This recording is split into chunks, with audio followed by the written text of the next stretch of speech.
দুনিয়ার টাকার গড় নাটকে এবার রিশাদকে কঠিন শাস্তি দিল শেহজাদ খান। বলুন তাহলে সেই পর্বটি সম্পর্কে আমরা জেনে নেই। দুনিয়ার টাকার গড় নাটকটি যতই দিন যাচ্ছে ততই দর্শকদের প্রিয় হয়ে উঠছে। তবে এবার সামনের পর্বগুলো আরো মহা ধামাকা হবে। টানটান উত্তেজনা থাকবে আগামী পর্বে। শেহজাদ স্মৃতিশক্তি ফিরে পেয়েছে। স্মৃতিশক্তি ফিরে পেয়েই টানটান উত্তেজনা চলছে এই ধারাবাহিকে। একের পর এক শত্রুকে শেষ করছে শেহজাদ খান। তবে এবার রিশাদকে শেষ করতে রিশাদের বাড়িতে হাজির হলো শেহজাদ খান। শেহজাদ বাড়িতে ফোনে কথা বলছে আর তখনই দেখা যায় তার কাছে ফাতেমা ও শেহজাদের মা চলে আসে।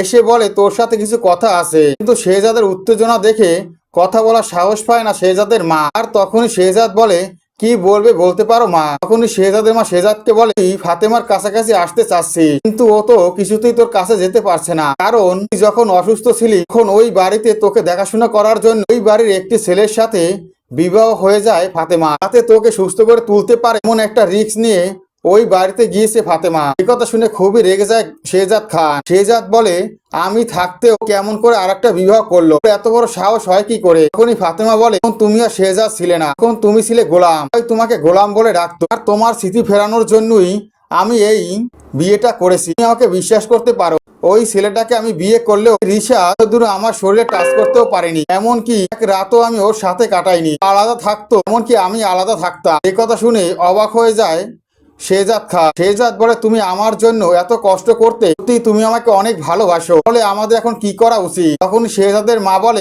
আবার দুজনকে আমি বিয়ে দেবো, নতুন করে বিয়ে দিলেই সবকিছু সমাধান হয়ে যাবে।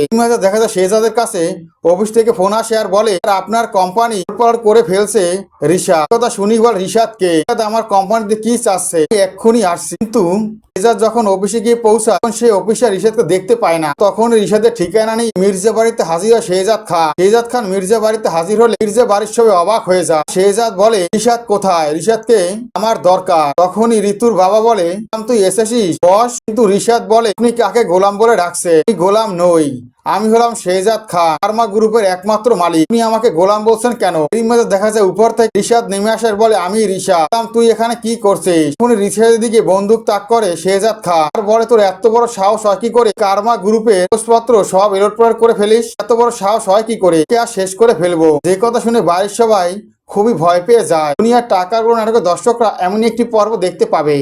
দুনিয়ার টাকার গড় নাটকের পরবর্তী আপডেট পাওয়ার জন্য আমার চ্যানেলটি সাবস্ক্রাইব করে বেল আইকন অন করে রেখো। ধন্যবাদ।